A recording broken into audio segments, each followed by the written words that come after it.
Este es un discurso hasídico del Frierdiker Rebbe, Rabbi Yosef Yitzchak Schneerson de bendita memoria, que el Rebbe anterior pronunció en Purim Koton, es decir, cuando el año judío es bisiesto, tiene 2 meses de Adar, Adar Rishon el primer Adar y Adar Shein el segundo Adar.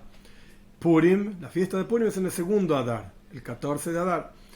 Purim Koton, el pequeño Purim, es en el 14 de Adar del primer mes de Adar, no del segundo. Entonces, el Rebbe anterior estaba en Moscú, en la sinagoga de Chabad de Lubavitch en Moscú, y era el año 1927, Tov Reish Pei Zayin, que para entender un poquitito lo que está pasando es el pleno auge de la Rusia comunista, de los ataques y persecuciones y dificultades que el judaísmo tenía y montones de personas tenían con la Rusia comunista. Y el Rebbe anterior está sentado en la sinagoga de Moscú y recita este discurso hasídico. Este discurso hasídico habla de varios temas, pero el centro del discurso hasídico es Mesiras Nefesh. Hay que entregar la vida por la observancia de Torah y Mitzvot, y principalmente Jinuj, educación de los niños más chiquititos. Ahí está, hay que enseñar una Aleph, enseñar una Beis, la primera letra, la segunda letra, etc. Este es el tema básico del discurso. A pesar de que toca montones de temas como fundamentalmente Emuna, fe, el trabajo de Moshe Rabbeinu, qué significa Moshe como fiel pastor que nutre y sustenta esa fe, muchos temas. Es un discurso relativamente largo, por eso quizás vamos a ir un poquitito más rápido y no entrar en toda la profundidad de cada parte para poder, Dios mediante, prepararnos para Purim, para tener un mensaje claro y concreto de que estamos acá en el mundo para entregar nuestras vidas a Dios. ¿Cómo entregamos nuestras vidas a Dios? Con la observancia de Torah y Mitzvot. E incluso en la época de la Rusia comunista había que entregar la vida literalmente. Hoy en día ya no se trata de esto, no hay nadie que nos persigue, etc., sino que se trata de entregarse uno mismo. Entregar el corazón a Dios, entregar la voluntad a Dios, entregar el ser mismo a Dios. Este discurso está basado sobre un versículo de Megillas Esther, el libro de Esther. El versículo dice: al final de la Megilá, después del relato de toda la historia de Purim, etc., al final la Megilá cuenta que el pueblo de Israel cumplió este precepto, estas ideas de Purim, festejando la fiesta de Purim, la salvación del pueblo de Israel, etc., año tras año. Y el versículo dice: y aceptaron los judíos, aceptaron los judíos aquello que habían comenzado a hacer. El Talmud tiene una explicación de este versículo. ¿Qué significa que en la época de Purim el pueblo de Israel aceptó aquello que empezaron a hacer? ¿Cuándo empezaron a hacerlo y qué es lo que aceptaron? En el momento de la entrega de la Torah. Vamos a ver más adelante, lo va a decir el Rebbe en el discurso también, pero como introducción para entender lo que estamos hablando, en el momento de la entrega de la Torah, Dios, por así decir, entre comillas, grandes comillas, forzó al pueblo de Israel a aceptar la Torah. El Talmud dice que levantó el monte Sinai, lo puso arriba del pueblo de Israel y dijo: señores, si ustedes aceptan mi Torah, bien, y si no, ahí van a ser enterrados, abajo del monte Sinai. El pensamiento hasídico explica que es que Dios agarró la montaña, lo puso arriba, nos va a matar a todos. ¿Qué clase de Dios Padre misericordioso es ese? Los mato si no aceptan lo que yo digo. Imaginemos un padre que le dice a su hijo: haz lo que yo te digo o te mato, literalmente. ¿Qué clase de padre es ese? La idea, explica el hasidismo, es una demostración profunda de amor. Dios demostró un profundo amor por el pueblo de Israel al punto tal que los forzó, por así decir, a la observancia de Torah y Mitzvot. ¿Pero lo aceptaron por propia iniciativa? La respuesta es no. Entre comillas, forzados. Recién en la historia de Purim, muchísimos años después, recién en la historia de Purim, es que el pueblo de Israel, aceptaron los judíos, ellos por su propia iniciativa, entregar sus vidas por Torah y Mitzvot. Bien, ahora el Rebbe, por supuesto, toma toda esa cuestión y lo trae al momento en que estaba diciendo este discurso hasídico. De vuelta, la fiesta de Purim Koton, el pequeño Purim, Tov Reish Pei Zayin, 1927, Rusia comunista. El Rebbe estaba sentado en Moscú diciendo este discurso. Porque la Torah es eterna y todos los asuntos de la Torah no son solamente historias que pasaron, etcétera, relatos antiguos y tradicionales y lindos y qué sé yo, no, sino que tienen una aplicación práctica y concreta, como vamos a estudiar ampliamente en este discurso. Ahora, en el momento del exilio, es decir, el Rebbe está hablando de Purim, pero está hablando de la historia de Purim original, pero en la práctica está hablando también del exilio de los judíos en Rusia y de hoy en día también. Ahora, en el momento del exilio, ellos aceptaron aquello que habían comenzado a hacer en el momento de la entrega de la Toira. Como dicen nuestros sabios en el Talmud en Shabes, sobre el versículo Kiemu vekiblu a Yehudim, cumplieron y aceptaron los judíos. Dice el Talmud, cumplieron ahora en la historia de Purim aquello que habían aceptado en el momento de la entrega de la Toira. Aparentemente, es algo que no se comprende. Es muy difícil de entender. ¿Cómo que justamente en el momento del Golus, del exilio, el pueblo de Israel estaba aparentemente en un nivel espiritual superior, porque realmente incorporaron y aceptaron aquello que habían empezado a hacer en la entrega de la Toira? No se entiende. ¿Por qué? En la entrega de la Toira el pueblo de Israel estaba en un nivel espiritual extremadamente elevado, Tajlisa Ilui, la elevación más profunda de la redención, la revelación de la presencia de Dios en la entrega de la Toira. Esto es redención, la revelación de la presencia de Dios. Y esto, contraparte, es el exilio, es el ocultamiento de la presencia de Dios. Y el pueblo de Israel en el momento de la entrega de la Toira estaba en una situación espiritual loable, muchísimo más elevada que cualquier otra situación, libertad, libre albedrío para hacer lo que querían, y vieron grandes maravillas y milagros en la salida de Egipto. Que el concepto de la maravilla o milagro es que en la naturaleza misma se reconoció y se veía la fuerza y vitalidad divina que trasciende la naturaleza. Eso es lo que quiere decir que Dios es un milagro. Anuló las fuerzas mismas de la naturaleza, se podía ver en el mundo con nuestros ojos de carne y hueso, las 10 plagas, la apertura del mar, etcétera, etcétera. Y en particular en la apertura del mar, como continúa el Rebbe, al punto tal que llegaron al monte Sinai y estaban en un nivel espiritual extremadamente elevado. Y hubo una revelación de Dios divina, literal, una revelación, lo pudieron ver con sus ojos de carne y hueso. Esto fue en el momento de la entrega de la Toira. Y en el momento del exilio era justo lo opuesto de esto. No vemos milagros porque la luz y la vitalidad divina no se ve en forma revelada en absoluto. Todo lo contrario, la oscuridad cubre sobre la tierra con montones de contracciones y ocultamientos y dificultades. No vemos a Dios, literalmente. Y todo exilio, el exilio de Purim, el exilio que nosotros vivimos hoy en día, son similares al exilio en Mitzrayim, en Egipto. Y así como el exilio del pueblo de Israel en Mitzrayim, sobre esto está escrito que no escucharon a Moshe, porque tenían cortos de espíritu, estaban totalmente sobrecogidos del trabajo que tenían que hacer, y el trabajo duro que tenían que hacer, y el trabajo que les rompía literalmente la vida. Así es en cada exilio, porque de vuelta cada exilio es comparable con el exilio de Mitzrayim. Y si en Egipto no escucharon a Moisés y se sentían tan mal, hoy en día lo mismo. Cada uno en su alma tiene que trabajar con su vida para conseguir el pan, y con muchas pruebas en la observancia de Torah y Mitzvot. No nos olvidemos que en la Rusia comunista, cuando el Rebbe estaba diciendo este discurso, estaba prohibido la práctica del judaísmo.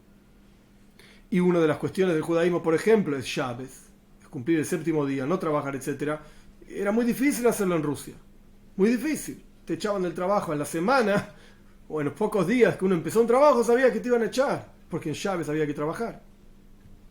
Entonces hay muchas pruebas y dificultades para la observancia de Torah y Mitzvot, y como está escrito, que con el sudor de la frente, con trabajo duro, desde que uno se despierta a la mañana hasta muy tarde a la noche, de manera tal que la persona no tiene tiempo para hacer tefila, para el rezo, no tiene tiempo para estudiar Toira, y todo el día va con confusión y dificultades, todo el día pasa de la misma manera. A la noche uno piensa, ya quiero que sea de tarde, prefiero que sea la tarde anterior, que estábamos mejor la tarde anterior, ahora estamos peor que antes. Y a la noche uno dice, hoy hubiese sido mejor que sea la mañana. Cada momento que va pasando uno prefiere que sea el momento anterior, porque cada momento es peor todavía. A medida que avanza el tiempo estamos cada vez peor. Y uno está confundido todo el día y toda la noche, y en particular, ahora volviendo a la historia de Purim. En la época de Haman, que Haman era el ministro del rey Ahashverosh que quería destruir y acabar con todo el pueblo de Israel, en la época de Haman, que se levantó contra nosotros para destruirnos, como dice la Megillah, acá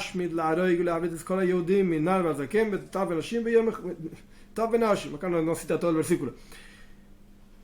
Haman quiso destruir, asesinar, hacer perder a todos los Yehudim, desde los jóvenes hasta los ancianos, niños, mujeres, sin dejar, Dios libre y guarde, ningún remanente, ninguno que se salve.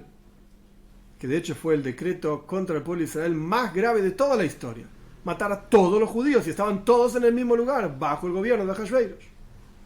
Y como dice el Midrash, cuando explica, nuestros sabios explicando estos versículos, dicen que Haman dijo: yo no voy a echar mis manos al principio sino en los niños. Esto es lo primero que voy a destruir, los niños del pueblo de Israel. Es decir, que para poder lograr, Dios libre y guarde, su maquinación y su mal pensamiento que pensó contra los judíos, Dios libre y guarde, para destruirlos, el comienzo era de los niños. En hebreo se dice Tinoikos Shebeis Rabban. Esta es la expresión del Talmud, de nuestros sabios, los niños de la casa del maestro, o sea, los niños que estudian Torah. Por eso está escrito al comienzo de la Megilá, el comienzo del libro de Esther, Vayehi biyemei Ahasverosh, y fue en los días de Ahasverosh. Creo que se le llama suero en castellano. Dicen nuestros sabios, todo lugar donde encontramos la expresión en el Tanaj, en la Toira, Vayehi biyemei, y fue en los días de tal o cual, no es más que sufrimiento, no hay otra cosa que sufrimiento. Esto es lo que significa la expresión Vayehi biyemei, y fue en los días de, como está escrito al respecto de Ahaz, que fue uno de los reyes del pueblo de Israel. Al respecto de Ahaz, hay una discusión entre Ahaz e Ishaya, el profeta Ishaya. ¿Qué sufrimiento ocurrió en la época de Ahaz? ¿Qué hizo Ahaz? Ahaz pensó, si no hay cabritos, entonces tampoco va a haber chivos grandes. Gedim son cabritos chiquitos, Tiashim son chivos más grandes, o sea, si no hay niños, no hay adultos tampoco. Si yo destruyo a los niños, nunca va a haber adultos. Así, si no hay chicos, no hay grandes, y si no hay grandes, no hay estudiantes, y si no hay estudiantes, no hay sabios, y si no hay sabios, no hay ancianos, y si no hay ancianos, no hay toira. Y si no hay toira, no hay casas de estudio, no hay casas de reunión para la sinagoga, etcétera, no hay casas de estudio. Y si no hay casas de reunión, o sea, sinagogas, si no hay casas de estudio, Dios no va a hacer residir su presencia en el mundo. Esto es lo que pensó Ahaz. Entonces, ¿por dónde hay que empezar? Por los chicos. Los chicos son los que generan toda una cadena que hace que Dios se haga presente en el mundo. Yo destruyo a los chicos, todo el resto de la cadena automáticamente se va a destruir. ¿Qué hizo entonces Ahaz? Se levantó y cerró todas las sinagogas y todas las casas de estudio para que nadie estudie Torah, etc. ¿Por qué se llama justamente Ahaz? Dice el Midrash. Que hojas significa agarró, tomó, cerró, se hizo cargo, se hizo dueño de las sinagogas y las casas de estudio, etc. Y de ese momento en adelante, me hizo ya, dice el Midrash, de ese momento en adelante, Kivisilo, yo espero la venida de Moshiach. El momento en que Ahaz hizo lo que hizo, es el momento que está más presente la posibilidad de la llegada de Moshiach. Como está escrito, nunca va a ser olvidada al final de la Toira, dice, nunca va a ser olvidada la Toira de la boca, de la simiente, perdón, de la descendencia del pueblo de Israel. Entonces Ishaya, por así decirlo, le pregunta, así explica el Midrash, Ishaya le pregunta a Ahaz, ¿para qué sirve lo que estás haciendo? Acá el Rebbe explica, Ishaya le dice, el profeta Ishaya le dijo a Ahaz, ¿para qué sirve que vos cierres las casas de las sinagogas, las casas de estudio? ¿Acaso tu deseo no es que se olvide la toira del pueblo de Israel, Dios libre y guarde, y que se desvíen de divinidad, de Dios? Todo esto no te va a servir para nada. ¿Por qué? Porque, dice Ishaya, Anoiji, yo y los chicos que Dios me dio, seremos señal y seremos maravilla en el pueblo de Israel. Vamos a estudiar, esto es lo que dice Ishaya. Pregunta el Midrash, ¿acaso eran los hijos de Ishaya? Ishaya no estaba hablando de sus hijos. ¿Acaso no tuvo otra cosa que estudiantes? No tuvo hijos. Entonces, ¿qué quiere decir cuando Ishaya dice, los chicos y yo? ¿Qué chicos? Los estudiantes de Ishaya. De acá vemos que los estudiantes de una persona son como sus hijos, y a través de estos niños se levantó aquello destruido que destruyó a Ahaz. Y esto es lo que significa cuando el Midrash dice, desde ese momento en que Ahaz cerró la sinagoga, cerró las casas de estudio, Kivisilo, y tengo esperanza de que llegue Moshiach, porque yo sé que no se va a olvidar nunca la toira de la descendencia del pueblo de Israel, porque los niños son el fundamento a través del cual se sostiene todo el pueblo de Israel, y hay historias en el Talmud sobre Matan Toira, la entrega de la toira, los niños fueron garantes del pueblo de Israel, etc. Por cuanto, como dice Ishaya, tu pueblo son todos justos, todos santos, son todos justos, como el Rebbe va a explicar. Este es el capítulo 1, resumen, que el Rebbe mismo escribió el resumen. Explicamos el impresionante nivel espiritual, las revelaciones de la salida de Egipto y la apertura del mar y la entrega de la Toira y el terrible descenso y bajeza del momento del exilio. No percibimos a Dios, no entendemos, hay dificultades. El decreto de Hamán fue destruir, Dios libre y guarde, y eso comenzó con los niños de las casas de estudios. Los niños que estudian son el fundamento del pueblo de Israel. Capítulo 2. Con esto vamos a entender por qué está escrito en el versículo en Tehilim en los Salmos,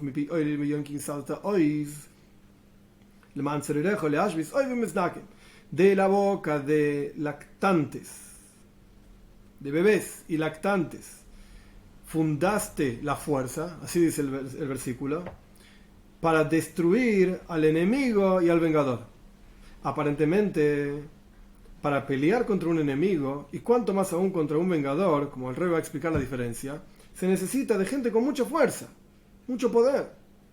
Y aquellos que conocen las técnicas de la guerra, porque el concepto de Oyev, enemigo, es un enemigo revelado, uno sabe que este tipo es un enemigo. Y el concepto de un vengador es un enemigo oculto, y está maquinando, haciendo maquinaciones para destruir a la persona sin que la persona se dé cuenta. Más aún, entonces es necesario un gran poder para destruir a esta gente. Más aún, el enemigo es el que lucha en forma revelada, como si dijésemos que hay dos campamentos que están parados uno frente al otro, y el vengador es aquel que es más fuerte que su prójimo, por alguna razón tiene más fuerza que su prójimo, y se venga de él, Dios libre y guarde. En el caso de Oyev, enemigo, es una lucha equilibrada. En el caso del vengador, el vengador espera su oportunidad. Y cuando él ve que en ese momento puede ser victorioso y tiene su oportunidad de superar a su enemigo, ahí va y lo destruye. Oyev snaken. Y el versículo dice, mi pi oilelim, de la boca de niños chiquititos, bebés, beyonkim y lactantes y salta ois. Esta es la fuerza para el hashpis, para destruir al enemigo y al vengador. ¿Cómo puede ser? Los niños, ¿qué fuerza tienen? En los asuntos de guerra hay un orden y hay reglas concretas conocidas. Lo que nos alcanza, eso es el caso de la guerra, Oyev, donde hay una lucha equilibrada. Lo que nos alcanza con una venganza sale totalmente de las reglas, no está limitada a ningún tipo de reglas. Para poder destruir al enemigo, y cuanto más aún para poder destruir al vengador, que por alguna razón él puede vengarse y es más fuerte que su prójimo, y en ese momento es el que eligió para vengarse. ¿Acaso no se necesita gente con muchísima fuerza y poder que puedan levantarse y pararse en medio de la guerra? Y si es así, ¿por qué el versículo dice que de la boca de los niños y los lactantes, etcétera? ¿De qué está hablando el versículo? A través de esto justamente se puede destruir al enemigo y al vengador. Aparentemente es algo que no se comprende. ¿Cómo puede un niño y un lactante justamente con su fuerza tan débil destruir al enemigo e incluso al vengador? No se entiende el versículo. La explicación es, como está escrito, no con ejército y no con fuerza, sino que con mi espíritu, dijo Dios de las huestes. Que este es el concepto que significa que luchamos la guerra contra el exilio, la oscuridad, el ocultamiento de la presencia de Dios, etc. ¿Qué significa que luchamos contra el exilio? Con el espíritu de Dios, Berruji, con mi espíritu, dice Dios. Esto se refiere a la revelación del Shema Vaye. Paréntesis. Acá el Rebbe no explica los detalles de la diferencia entre un nombre de Dios y el otro nombre de Dios. Yo tampoco voy a explicar todos los detalles porque no hacen el discurso. De hecho, es un discurso que fluye bastante sencillo, un tema conectado con el otro, y casi no hay temas, digamos, profundos de la mística judía, etcétera, excepto en 2-3 lugares. Entonces tampoco voy a explicar todos los detalles, pero sí entender que existe un nombre inefable de Dios. No lo sabemos pronunciar, que está compuesto de 4 letras, el tetragramatón, una yud, una hei, una vav y una hei. Eso se llama Valle. Y nuestros sabios dicen que esto representa Haya, Hoive, Veie. Fue, es y será infinito. Trasciende el tiempo, el espacio, etc. Esto se llama Valle. Es una fuerza específica infinita. Entonces, ¿qué significa Perruji? Con mi espíritu, que Dios dice que con mi espíritu pueden luchar, etc. Esto se refiere a una revelación de este nombre tan profundo que existe en el interior de cada uno de los Yehudim. De hecho, el Rebbe va a decir más adelante, para entender de lo que estamos hablando, en el momento de la entrega de la Toira, uno de los asuntos que ocurrieron fue que se inyectó, por así decir, se impregnó, se metió adentro el nombre de Dios en el interior de cada Yehudi. Esto es lo que significa Matan Torah. Y este nombre justamente, inefable, este nombre que trasciende todas las barreras, trasciende el tiempo, trasciende el espacio, etc. Y esto es lo que significa de la boca de niños y lactantes, justamente, que se refiere al aliento de los niños que están estudiando en la escuela. Estudian Aleph, Beis, etc. Como vamos a estudiar mucho más adelante, que Mordejai reunió 22.000 niños y empezó a enseñarles Torah. Y esto fue lo que salvó al pueblo de Israel del decreto de Purim, junto con todo lo que hizo la reina Esther, por supuesto, pero ahora no es el momento para todo el detalle de la historia de Purim. Justamente de la boca de los niños Dios funda su fuerza, y la fuerza no es más que Torah, a través de estudiar Torah con los niños. Y esto es lo que destruye el enemigo e incluso al vengador. Pero en los días de Haman, de Purim, que él quiso destruir, matar, etc., Dios libre y guarde, y el pueblo de Israel, Dios libre y guarde, estaba en un nivel espiritual extremadamente bajo, aparentemente no se entiende cómo justamente, volviendo a la pregunta inicial del discurso, cómo justamente en ese momento de Purim el pueblo de Israel cumplió, digamos, aquello que habían recibido en la entrega de la Torah. Estamos comparando lo más elevado de la historia del pueblo de Israel, Matan Torah, con lo más bajo, Purim. Y justamente en Purim, ahí aceptamos lo que realmente, ahí cumplimos lo que realmente aceptamos en la entrega de la Torah. ¿Acaso en Matan Torah, en la entrega de la Torah, no estaba el pueblo de Israel en un nivel espiritual extremadamente elevado, como está escrito, cara a cara, Dios habló con ustedes? Y de eso, de ese hablar Dios con nosotros, de esa entrega de la Torah, etc., se grabó el nombre de Dios en cada uno de los Yehudim, como es sabido. El Shalom habla de esto, el Hasid se habla de esto. Y como es conocido el concepto de que Dios tomó el monte Sinai y lo dio vuelta, por así decir, como si fuese una botella por sobre el pueblo de Israel, que esto representó, como dicen nuestros sabios en el Hasid, y como yo expliqué en la introducción, una demostración de amor muy profunda, una revelación divina de arriba para abajo. Como quien dice, si te presentan a una persona y no sabes ni quién es, ni qué hace, etc., hola, ¿qué tal? Buen día. Pero te presentan a la misma persona y te dicen que esta persona salvó tantas personas de la guerra y esta persona donó tantos millones de dólares para tal causa y tal cosa. Y te acercás para saludar y dices, ¡Oy, Beisbir! Tengo el honor, el mérito de saludar a una persona así, de decirle hola y me mira a mí, etc. Y uno se siente atraído por esa persona. Lo mismo ocurre el concepto de que Dios puso el monte Sinai sobre el pueblo de Israel en la entrega de la Torah. Esto representa una demostración, una revelación divina tan profunda que el pueblo de Israel dijo, sí, claro que sí, todo lo que vos digas lo vamos a hacer. Nace Benishma, vamos a hacer, después vamos a estudiar y entender, etc. Lo que vos digas. Por eso el pueblo de Israel precedió, nace, primero haremos y luego entenderemos, que ahí solamente recibieron. Nace, haremos, cabala, vamos a aceptar. Y el sostén y el realmente haber incorporado esto en la vida, en la práctica, fue en la época del exilio, que estaban, Dios libre y guarde, en un momento de sufrimiento tan pero tan profundo, como la historia de Purim. Y entonces es que, como dice el Talmud, cumplió, sostuvo el pueblo de Israel aquello que habían recibido en la entrega de la Torah. Kitsu, resumen del capítulo 2, explicamos que el enemigo es aquel que te odia y lucha en forma revelada contra uno. Y el vengador es aquel que te odia pero está oculto y utiliza todo tipo de maquinaciones y emboscadas, etc. Y explicamos que la destrucción del enemigo y también del vengador es a través de los niños, justamente. Esto es lo que dice el versículo. Y explicamos el versículo Mipi Oilelim, de la boca de niños, y preguntamos cómo es, digamos, cerrando la pregunta. El segundo capítulo termina cerrando la pregunta del primer capítulo. ¿Cómo puede ser que en el momento de Purim, donde había un decreto terrible y el pueblo de Israel estaba en un nivel espiritual muy bajo, en ese momento justamente ahí incorporamos en la práctica aquello que ya habíamos recibido en la entrega de la Torah en forma potencial? Tercer capítulo, la explicación es, vamos a ir por otro lado, como es clásico en discursos hasídicos, y después al final del discurso vamos a volver a estos asuntos. La explicación es, como está escrito, tu pueblo son todos justos, dice Ishaya, una frase impresionante. El pueblo de Israel son la formación de mi plantación, dice Dios, son como una plantita que yo planté, la acción de mis manos en quienes yo me enorgullezco. Hay un orgullo de Dios por nosotros, como el orgullo de un padre por sus hijos.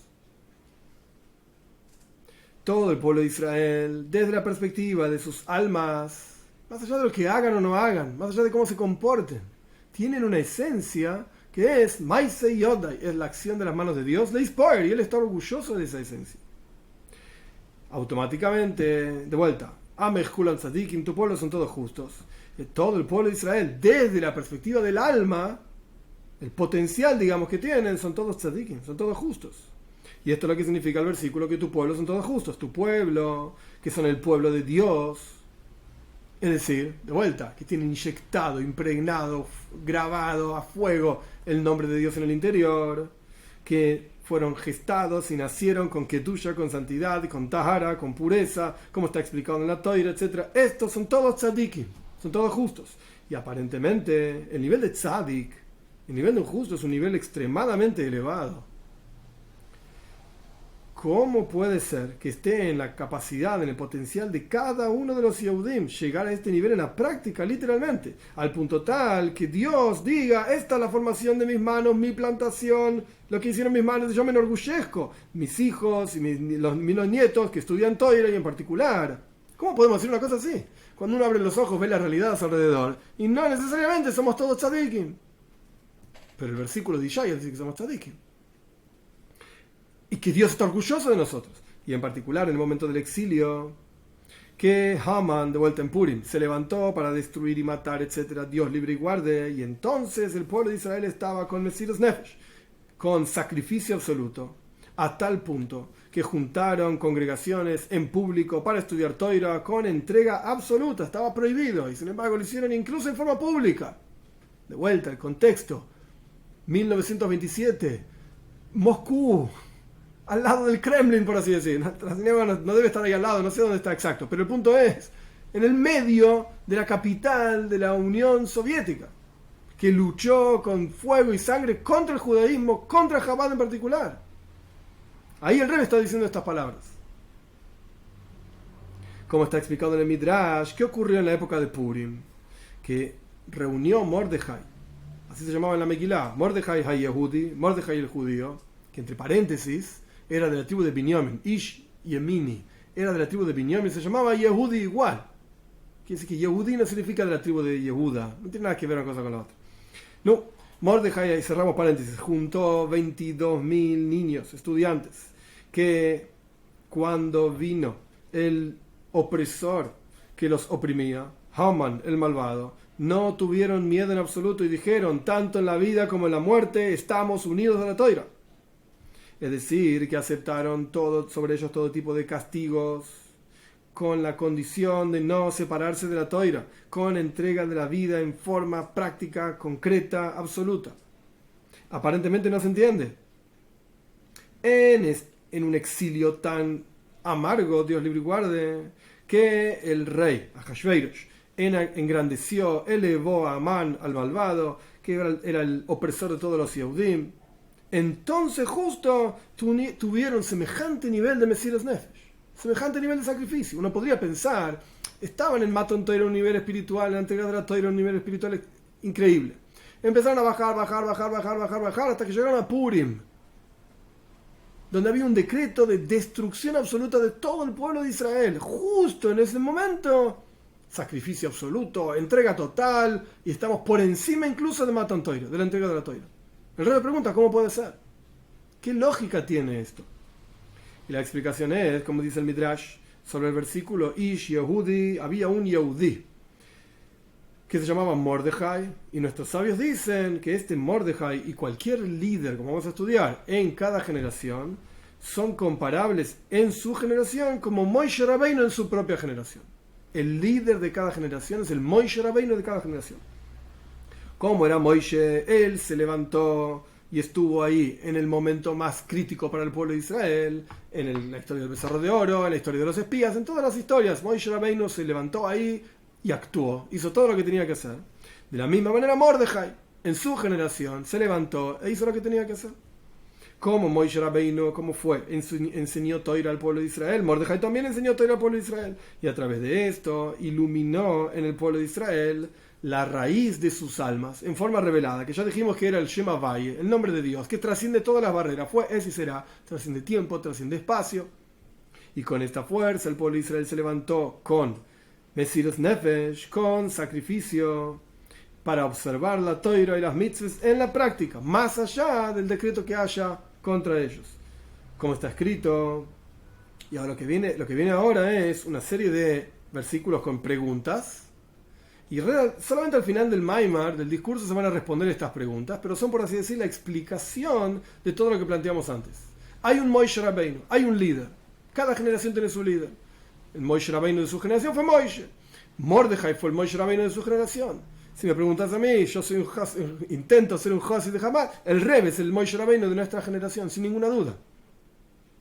Y él es el que junta y hace algo, que es lo que vamos a estudiar, con sus guiados, con el pueblo de Israel, etc. Hace algo con ellos para que ellos puedan revelar la esencia de su alma y realmente sacrificar sus vidas en los momentos más difíciles, etcétera, etcétera. ¿Qué es lo que hace Moishe Rabbeinu? Para entender esto tenemos que entender el comienzo de Parshas Tetzaveh. La Torah dice, Dios le dice a Moishe Rabbeinu, Parshas Tetzaveh, en el libro de Shmois, es la única parsha que no tiene el nombre de Moishe Rabbeinu desde el nacimiento de Moishe Rabbeinu hasta su muerte. La única parsha de la Torah que no tiene el nombre de Moishe. Está aludido Moishe. ¿Cómo está aludido? Al comienzo mismo de la parsha. Ato tetzaves bnei Israel. Traducción literal. Y tú, le dice Dios a Moishe, tú manda, ordena al pueblo de Israel. Y la Torah continúa, como vamos a estudiar, que tomen para ti shemen zayt zach, tienen que tomar aceite de oliva puro, kosis lamor, tienen que estar prensado para la luminaria, para encender las velas de la menorá, de la luminaria que viene en el templo, etc. Kosis lamor, la alois ner tomit, para elevar una vela constante. Eso es lo que dice el versículo. Entonces, tú has de ordenar, de mandar al pueblo de Israel. Eso es lo que dice el versículo. Aparentemente no se entiende qué diferencia hay en este cambio, en este mandato, de todos los otros mandatos de la Torah sobre los cuales está escrito Tzaves Bnei Israel. Ordena al pueblo de Israel. Decirles esto, decirles aquello, que hagan esto, que hagan lo otro. Y acá está escrito, Beato Tzaves Bnei Israel. Vos tenés que Tetzave, ordenar al pueblo de Israel. ¿Qué diferencia hay? Obviamente era Moisés que ordenaba todos los mandatos. Esa es pregunta número uno. ¿Qué diferencia hay entre este mandato y el resto de los mandatos? De llevar aceite, etcétera, y todo el resto de las órdenes de la Torah. Que Dios le dijo a Moisés y Moisés transmitió al pueblo de Israel. También tenemos que entender qué significa que tienen que tomar para ti aceite de oliva. ¿Acaso las velas no las encendía Aarón, el hermano de Moisés? Entonces la Torah debería haber dicho, muchachos, llévenle aceite a Aarón. Él va a prender las velas. Moisés Rabbeinu no era Cohen, no era el sacerdote. Era Aarón, era su hermano. Entonces, ¿por qué hay que darle a Moisés, hay que darle a ti, a Moisés, ese aceite? ¿Y qué significa kosis lamor? ¿Qué significa que ese aceite tenía que estar prensado? Kosis es como aplastado, prensado, totalmente triturado. Para la luminaria, ¿acaso el aceite para iluminar es solamente aceite shemen zach, aceite puro? Hay diferentes formas de sacar el Talmud. En Menachos se explica diferentes tipos de aceite, números de aceites. El Rambam también explica esto. La cuestión es que hay un aceite, que es el primer aceite que sale de la oliva, que es el aceite más puro, el virgen, no sé cómo se llama. En la práctica es el aceite más puro. Ese es el aceite que se usaba para la menorá. Cuando ya se le sacó ese aceite, ahí se le ponía una prensa a la aceituna para sacarle más aceite. Ese es un aceite prensado, es diferente. Entonces el aceite para la menorá es shemen zach, aceite puro. ¿Qué quiere decir que tenía que estar prensado? ¿Por qué tenía que estar prensado? Kosis, aplastado, prensado, etc. Y también que significa que era lamor, que el aceite debía ser para la luminaria. El aceite era lehoir, para iluminar. No para la luminaria, no es que había que llenar la menorá, el candelabro de aceite y dejarlo ahí. Era para hacer luz. Entonces, ¿por qué la Torah dice lamor, para la luminaria? Que diga directamente para iluminar. ¿Y qué significa al final del versículo Ner Tomid, una vela eterna? Es decir, que en el encendido de las velas de Aaron está escrito Meyerevat Boiker, desde la noche hasta la mañana, y en las velas de Moisés dice Ner Tomid, una vela constante. ¿Por qué cuando Aaron enciende las velas todos los días es relativamente temporario, de la noche a la mañana? Y cuando Moshe Rabbeinu, Dios manda a Moshe Rabbeinu a encender las velas o a indicarle a Aarón que encienda las velas, etc., ahí dicen Ner Tomid, una vela por siempre. Todos estos asuntos existen en el servicio a Dios en el alma de la persona, porque el objetivo aquí es Leha Alois Ner Tomid, encender una vela constante, como está escrito, que la vela de Dios es el alma del hombre. Moshe Rabbeinu es el que enciende las almas de cada uno de nosotros, ya vamos a ver cómo. Entonces, cuando uno tiene su alma encendida, no está en piloto como de los calefones, que está un fueguito chiquitito, sino que está realmente encendido con toda la fuerza, entonces todos los asuntos del mundo que la persona hace son luminosos. Son luminosos.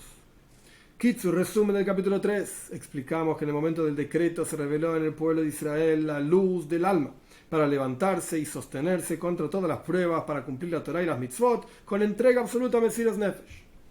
Y esto fue a través de Mordejai, que Mordejai en su generación era como Moishe en su generación.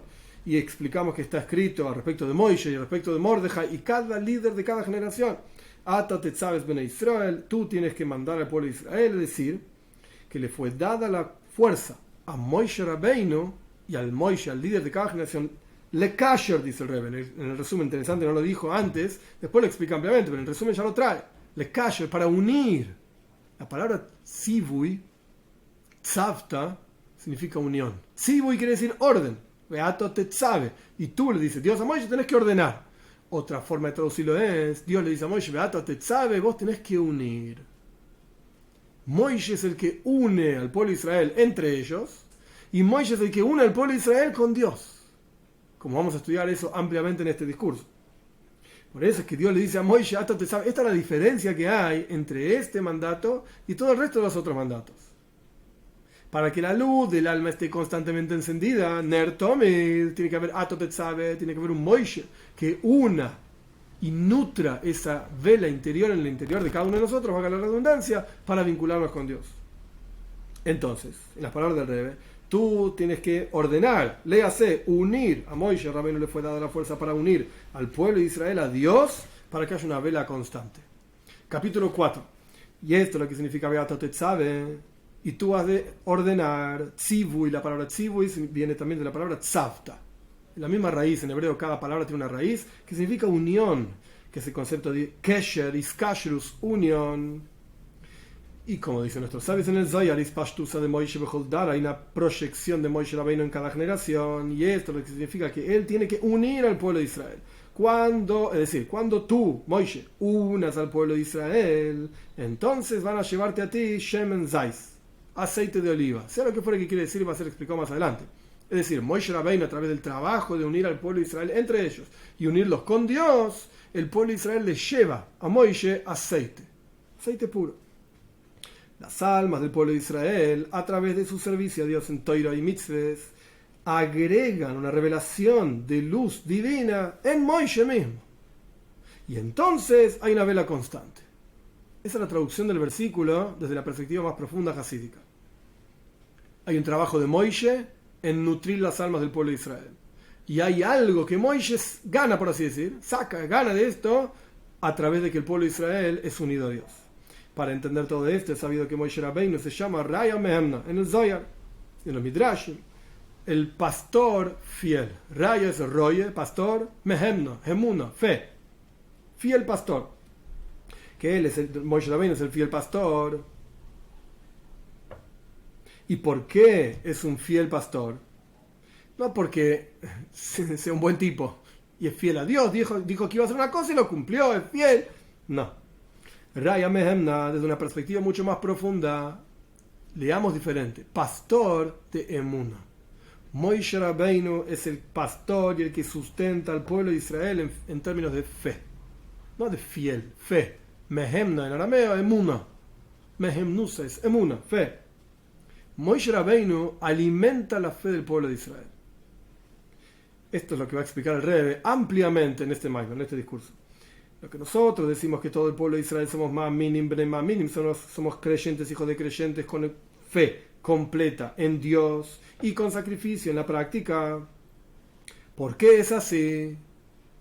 Porque Moishe Rabbeinu es el pastor y es el que sustenta al pueblo de Israel, es decir, que fortalece la fe en Dios en el interior de cada uno de nosotros. Y se llama el nombre de pastor. ¿Por qué se llama pastor? ¿Por qué no se llama alimentador, sustentador, roye, pastor? Es decir, así como por ejemplo un pastor literal que hace pastar a sus ovejas, el pastor no inventa nada nuevo, en absoluto, sino que lo que hace el pastor es llevar a sus ovejas al lugar donde hay un buen pasto y con su capacidad, está parafraseando un versículo, con su capacidad, con su brazo reúne a los corderos, etcétera, y guía a las ovejas chiquititas, a las chiquititas las guía despacio y elige para ellos, para cada uno de ellos, la comida y el pasto de acuerdo a su capacidad, que son capaces de hacer, como dicen nuestros sabios en el Midrash, que sobre Moishe Rabbeinu, que él sacaba las ovejas más chicas primero para que coman los pastos más suaves y después sacaba las ovejas más viejas para que coman el pasto intermedio y después recién sacaba las ovejas jóvenes, digamos, fuertes, para que coman el pasto más duro. Y Dios dijo, una persona que sabe cómo pastar, cómo guiar a un ganado, cada uno de acuerdo a su capacidad, la oveja más chiquitita, la oveja mediana, la oveja más fuerte, etc., a cada uno lo guía como corresponde. Esa persona quiero que venga a guiar a mi pueblo, dijo Dios al respecto de Moishe Rabbeinu. Por eso está escrito en el versículo en Salmos, Meahar Olois, detrás de que Moishe guiaba, o el pastor guiaba a las ovejas chiquitas, Dios lo trajo a Moishe para pastar, para guiar a Jacob, su pueblo.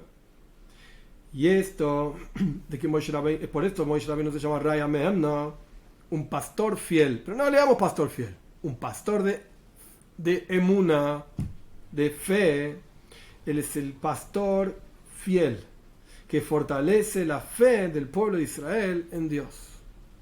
Y como está escrito, Re'ei Emuna, uno tiene que pastar, uno tiene que hacer crecer, nutrir, sustentar la fe. Es decir, que tenemos que, en las palabras del Rebbe, pastar y nutrir la fe. No alcanza con decir, creo en Dios, ya está, yo tengo fe, que bueno. No alcanza esto, como vamos a estudiar ampliamente. Hay que nutrir la fe. Y como dice en el Zohar, que esta fe suprema se sustenta de ti, a través de ti. Dios le dice a Moishe Rabbeinu. Es decir, que la fe necesita un hizuk, un fortalecimiento. Hay alguien, Moishe Rabbeinu, el líder de cada generación, que sustenta la fe de cada uno. Quiere decir que esa fe efectivamente necesita un sustento y una fuerza, un fortalecimiento. Y esto es lo que Zohar dice, que esta fe se sustenta, se fortalece, porque es el mismo concepto, sustentar, fortalecer. Mezoinois, dice el Rebbe, mozoin es alimento, parnasa es sustento, es el mismo concepto. Es decir, que el sustento de la fe y su fortalecimiento es a través de Moishe Rabbeinu. Y hay una expresión, una proyección de Moishe Rabbeinu en cada generación, que son los líderes de los miles de Israel, que son los ojos de la congregación, que son los pastores de Israel, que fortalecen la fe en Dios con sacrificio en la práctica, en la observancia de Torah y Mitzvot.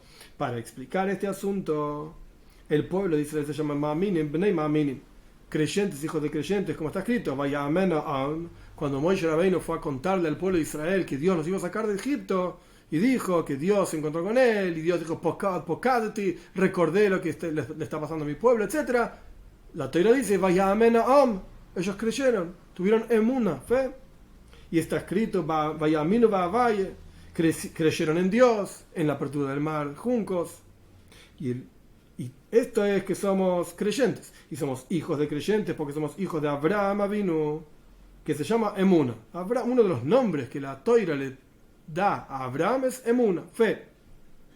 Como está escrito, Abraham He'emin Ba'Hashem, cuando Dios le dijo a Abraham que iba a hacer un pacto con él, etcétera, que le iba a dar descendencia, Abraham creyó, tuvo fe. Entonces somos creyentes, el pueblo de Israel en Egipto eran creyentes, ellos mismos creyeron y eran hijos de creyentes, hijos de Abraham, Isaac y Jacob, etc. Y está escrito, conmigo del Líbano, vení, te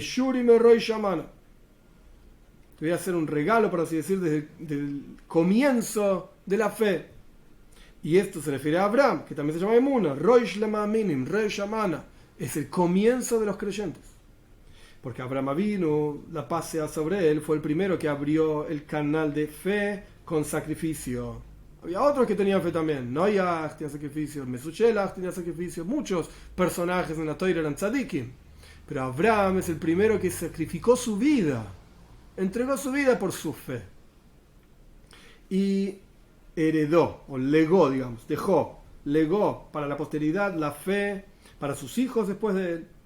Y esta es la emuna, la fe que está fijada en el corazón, es decir, en nuestro corazón, en el corazón de cada Yehudí, una fe simple en Dios, que Él llena todos los mundos y Él trasciende todos los mundos y no hay lugar vacío de Él, que son 3 niveles que en los próximos capítulos vamos a explicar ampliamente. Kitsu, resumen del capítulo 4.